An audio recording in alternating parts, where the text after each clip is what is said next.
All right, this is what no one else is talking about this morning, but we are. I'm not going to give all kinds of credit to ESPN and call them the end-all, be-all, but I hate when people call them the four-letter network. Okay. Because I think it's very insulting, to be very honest with you. Sure. ESPN, and this segment is not about ESPN. I'm curious where we're going. ESPN does great things. They have a stable of great analysts, some very good anchors. Their research team is unbelievable, and they truly are the leaders. So people who take shots at them, I think, they're jealous, and I think it's a joke. With that said, they came out with rankings of the best and the worst GMs. Okay. All right? So when ESPN comes out with a ranking system, it doesn't mean it's the end-all, be-all necessarily, but I think they're talking to people who are either on payroll or they have access to people who have knowledge of the game. Okay. They ranked 1 through 30. Top guy was the guy at San Antonio, no surprise there. R.C. Buford. He's unbelievable. Okay. Fair. Our old friend, Masai Ujiri, checks in at number 10.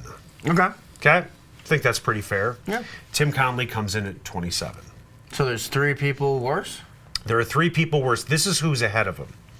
By one slot. And this is what's kind of unbelievable, where he is sandwiched. Okay. Ahead of Tim Connelly is Mitch Kupchak. Okay. And he has been awful with the Lakers. Right. That's not even debatable. Ironically, the guy behind Conley is Pete D'Alessandro. Our old buddy. Who used to be with the Nuggets. So I find it interesting where Conley was slotted, clearly not on purpose. Is that an unfair assessment of putting Conley where he is? No, because I think right now, on this day, he himself would say, all right, I'm an unfinished work of art, if you will, and right now it's pretty ugly. But I've still got touches to put on it. What I'm getting at is he has the next few months to revamp the Denver Nuggets. They are not a playoff team. We've known that for a while. I've known it for longer than a lot of people. Sorry to go Kisla on you, but honestly, I never thought this team would do well. And neither did I. Here they are. But okay, so now the jury's still out on Conley. Give him a few months. Let's see what he does this summer. Let's see what draft pick he and his staff make, and let's look back at this list, a year from now, which I'm sure they will.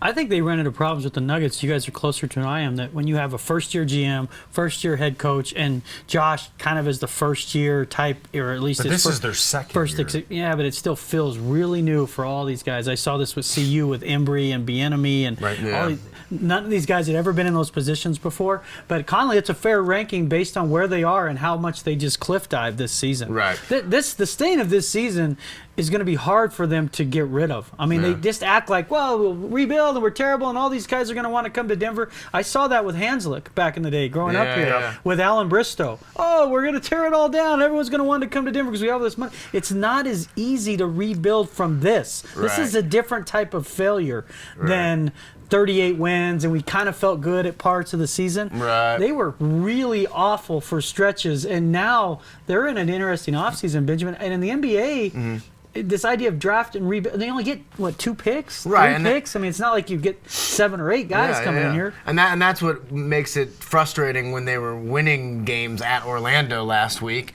I'm not a fan, but I wrote this in the lunch special that you can read on denverpost.com/sports every day around noon. Is the idea of you really looked into that camera? I wanted to. You made love to that camera. I did, and it was about the same duration of me making love. So quick cuts. That's right. Very quick. Anybody got any cigarettes? Walk